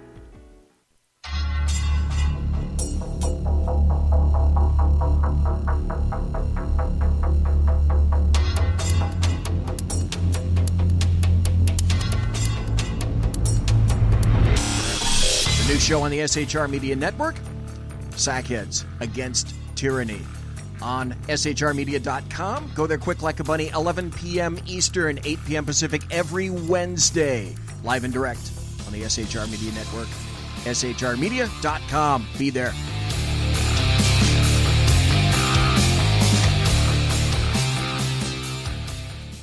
When dirty politicians, shadow governments, and deceptive Islam blind the world with fake stream media smoke, their only fear is one man with a cane.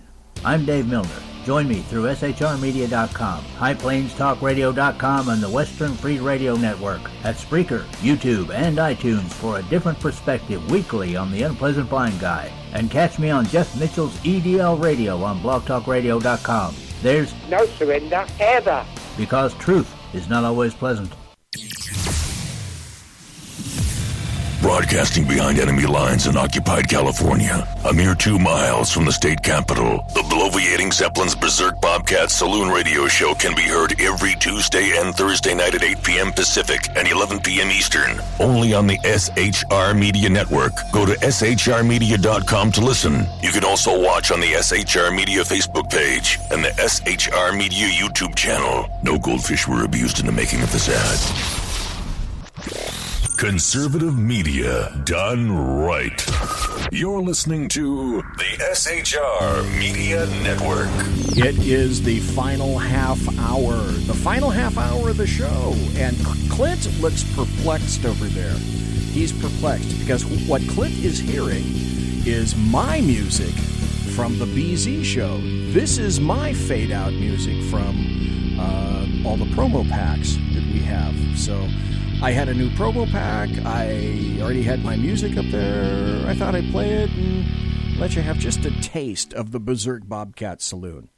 Anyway, good to see you back. This is the final half hour, the final 25 of the Sackheads Against Tyranny, otherwise known as the final 20. Final 20, otherwise known as the Shat Show. And we were talking about cloning people, animals, new things, etc., ideas and concepts that ethicists are going to have to struggle over. And I said I had a question for Clint when we come back. During the break, we agreed what the next topic was going to be after this. But I'm curious. I don't know if I've suggested this to you or anybody else before, but I'm going to talk about it anyway. I submit that in another... But they can see you. I know. Okay. Folks, if you're not watching, there's another reason that you need to watch this show. There are, in fact, visuals. Anyway, there's a question that I have, actually a statement that I'm going to make. I submit that in 50 years, maybe less, somebody somewhere, if they ever create a time machine, is going to want to go back and send someone back in time to kill Admiral Grace Hopper, who invented COBOL.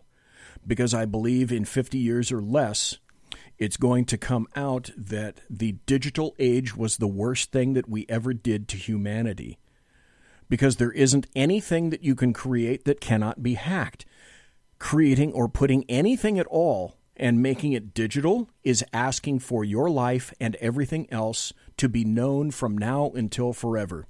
So I'm going to suggest that I'm going to go so far as to say, when people believe that making things digital is smart, it's one of the worst things that we ever did, and people think that going digital is an intelligent thing to do, I think you're stupid. I think we're going to have to go back to analog in some way in order to save this society. Mm-hmm. I can't think of folks, do you... I know the folks today are young and stupid. Millennials, Gen Xers, Gen Zers, they have no concept of much of anything because they have not been given any kind of an education or a chance to get an education, with some exceptions. Do you really want a smart fill in the blank in your house listening to you every second? I turn this thing off. This is my smartphone. If I'm not using it, I turn it off. And the reason I turned it off is because I happen to have Google on here. Now, you tell me for a fucking reason that Google is not listening and archiving everything that it hears, because it has to be on in order for it to hear, okay, Google. And there it just responded. So that means it's listening to you all the time. So what moron, I'm sorry if this applies to you, moron, but what moron would put a device like this and ask for Alexa or anything else to be in your home and record everything you say? Because when people tell you that it isn't recording, it's been proven they're lying to your face. It's the Internet of Things. Now they want to put the Internet into your refrigerator, your oven, your house, your lighting. The next thing, they're going to try to put the Internet in your cat. So they do. I should, yeah, that's true. Oh, where's my wallet? Is not in here. One of the things that BZ has on all his chip cards is this little cover to make sure that people can't run an RFID reader over my wallet to capture my information. The digital world will turn out to be one of the worst things that ever occurred. And if we have a catastrophe that's man-made, that doesn't involve like analog violence, but involves digital violence or nuclear violence or some kind of a terroristic transgression of some nature, it's going to be digital. It'll come from the digital age. We know for a fact that vehicles have already been captured digitally, and uncommanded moves have made cars move out of a lane, etc. Autonomous vehicles have already killed people. We already know that there was a 787 Dreamliner that was captured by someone, and uncommanded moves in the controls were given to that particular airplane from a hacker that was sitting in the airplane itself, rose back from the cockpit. Aircraft are all under command of the Internet. That's how they receive their information, weather alerts, cockpit alerts, etc. Now, you can call me a tinfoil hat wearer, but sooner or later, the digital technology age is going to do us as a civilization in. There, tinfoil hat donned. Yeah, look, if the digital realm went down, there isn't any. Yes, could you live? I could. Well, I could too, because I'm 4,000 feet up in the Sierra Nevada mountains, and I have water, and I have food, and I have bang sticks, and I have things that go into bang sticks, and I know where to get more water, and I know where to get more food. I have 2 years of Wise food storage up there, so I can have 3 squares a day. How many people are prepared like that? Yeah, look, I can't. Not many. I can't, and this is California, so those with guns are going to take from those without. Simple as that. Simple as that. Simple as that. Whether you're good guy, bad guy, that's just going to happen. And I know how to hunt. I can preserve meat. Yeah, we have ways to hunt. I can. So I have life straws that will filter for 1,000 gallons, something like that. So I can stick that right into a muddy freaking puddle and drink if I need to. I know what those are. I've got every member of the household has one of those. So we're set for a while. We're set for a little while. Some people are, but most people. I have gold and silver, and lead. Yes, plata y plomo, so to speak. I would submit that people in urban rat cages are not going to fare well. It will be survival of the fittest, and the people that are not fit will not survive. Simple as that. Okay, we've turned ugly for a moment. I've been ugly for a long time. Once you said that, once you placed that article in my brain then went another direction. Well, let's go to another direction. This is an article that you sent me from a headline that says, Trump cites a 2005 Obama remark to support his immigration policy. President Trump turned to an unlikely source yesterday evening, to find support for his hardline immigration policies. And his support came from his predecessor, Barack Hussein Obama. Trump tweeted a 2005 video in which Obama, then a senator, made a statement against illegal immigration. Do we have it? I have it right here. Just play it. Let me see if I can bring this bad boy up. Crossing the fingers. Let's see if we can hear President Obama. We are a generous and welcoming people here in the United States, but those who enter the country illegally and those who employ them disrespect the rule of law, and they are showing disregard for those who are following the law. We simply cannot allow people to pour into the United States undetected, undocumented, unchecked, and circumventing the line of people who are waiting patiently, diligently, and lawfully to become immigrants in this country. How hateful! Can you disagree with in this, how hateful in this instance? Can you, Clint, disagree with anything that came out of Barack Hussein Obama's mouth? No, I cannot. No, he is absolutely correct. And why is it now Trump is the hate monger and the racist and the insert judgmental title? Yeah, hashtag negative label because. Here we go. This is, I think. Oh yeah, we got time for this. This is Bill Clinton getting a standing ovation in his 1995 State of the Union speech. This is only about 1 minute and 20 seconds long. All Americans, not only in the states most heavily affected, but in every place in this country, are rightly disturbed by the large numbers of illegal aliens entering our country. Agreed. The jobs they hold might otherwise be held by citizens or legal immigrants. The public service they use impose burdens on our taxpayers. That's why our administration has moved aggressively to secure our borders more, by hiring a record number of new border guards, by deporting twice as many criminal aliens as ever before, by cracking down on illegal hiring, by barring welfare benefits to illegal aliens. In the budget I will present to you, we will try to do more to speed the deportation of illegal aliens who are arrested for crimes, to better identify illegal aliens in the workplace as recommended by the commission headed by former Congresswoman Barbara Jordan. We are a nation of immigrants, Democrat. but we are also a nation of laws. It is wrong and ultimately self-defeating for a nation of immigrants to permit the kind of abuse of our immigration laws we have seen in recent years, and we must do more to stop it. Okay, from there on, it's just a whole bunch of applause and whatnot. So hang on. Barbara Jordan was not just a Democrat. She was African American. She was a leader in the civil rights movement. That's who President Clinton is referring to as making the recommendation for harsher immigration laws and harsher consequences for illegal immigrants.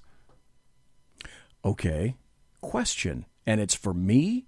The question is for you. The question is for everybody listening live, everybody listening in chat, everybody watching live, everybody listening in podcast. Here's the question. Since 1995 and 2018, 23 years, what's changed between then and now? BZ knows. I know. It's the walk away movement. It's why the walk away movement is occurring. The Democratic Party has lost their they've lost their mind, but they've also lost their once monolithic voting base. It used to be that the Democrats could count on Mexicans. They could count on blacks, some Hispanics, but at the time, mostly blacks, to vote in perpetuity, just a straight ticket Democrat. And now the greatest number of people that are embracing the walkaway movement are blacks, Asians, Mexicans, Hispanics, people that are here and paid a price to get here and are not illegal. I think it's more insidious than that.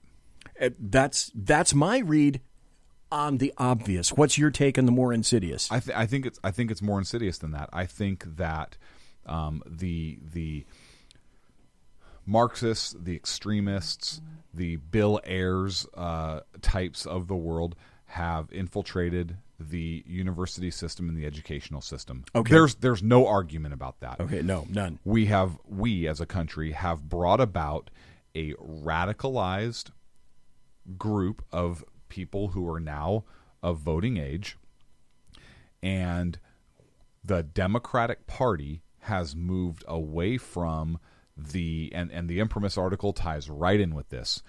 We have moved away from arguing about policy and about how we're going to get to X destination, which we agree on, and we've talked about this on the show even before the Imprimis article came out. to now we are arguing about the different end games. We used to have the same common end game. We no longer have that. There has been radicalized. Okay. The left the Democratic Party has been radicalized. There's a huge insurgent group within the party who wants to take the United States of America to a completely different end game than you basically have a constitutional republic, or you have a party of power. You have power politics. What the article that we referenced earlier calls regime.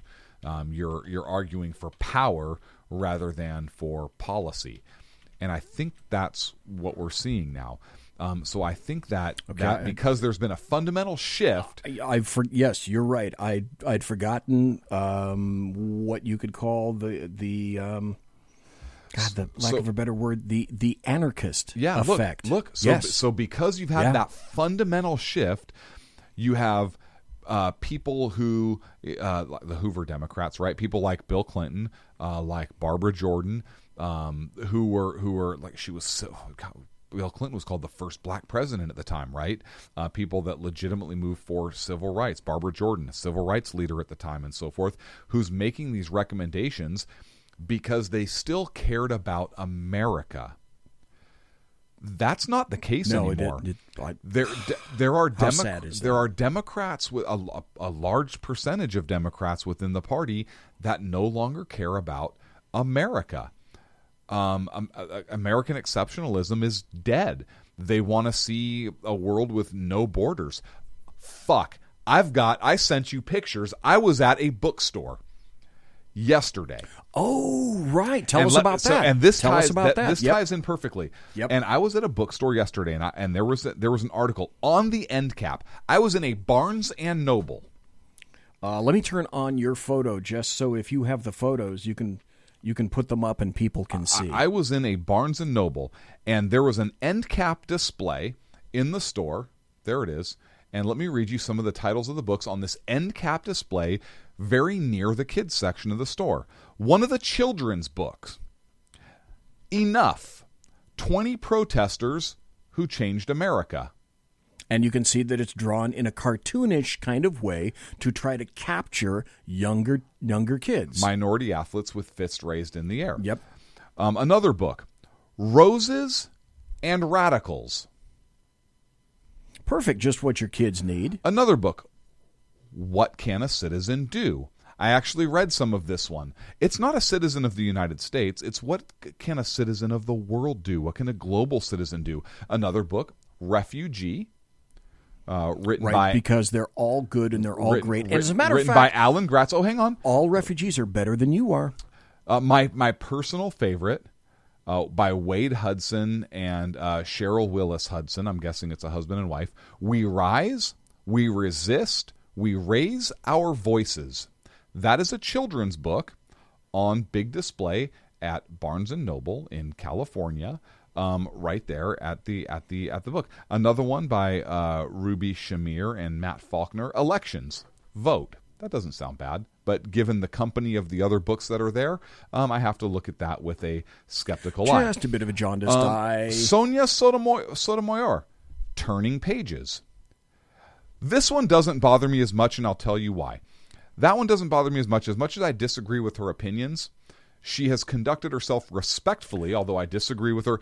Her behavior has been respectful towards Brett Kavanaugh and Judge and Justice Gorsuch. Yes, she quantified herself as the wise Latina. Yes, absolutely. And so a children's book written from a Supreme Court justice, even if I disagree with that justice, I don't think is necessarily bad. But I didn't read this book. I don't know what in it. But given the company of the rest of the books, another one. Resist. Well, kids need to know how straight to up resist. Called Resist by Veronica Chambers. A Long Walk to Water is another book title, and Inside Out and Back Again. Illegal is another book by Eon Colfer, it looks like, and Andrew Donkin. I'm trying to read this best I can. Illegal, another book that was on that. That's a great book kids shift. book. Refugee again. A great book for Christmas for your kids. Here's a great one. You ready? Hispanic female on the front. My Family Divided. Oh, no. It's up to the kids to unite. Adults can't do it, so it must be up to the kids. What was your first reaction when you saw all that crap? What the fuck? That was literally my first. I'm sure of it. I actually said that out loud. I get a great mental picture of you doing and saying exactly that. Oh yeah, and nothing was said to me, but there was one of the employees kind of looked at me, and I was like, "Oh, I'm taking a picture of this. And I'm still talking about this on the show," and I started sending you shit. And the employee didn't say a freaking word to me. I don't know if they were like, "Oh shit" or what, but.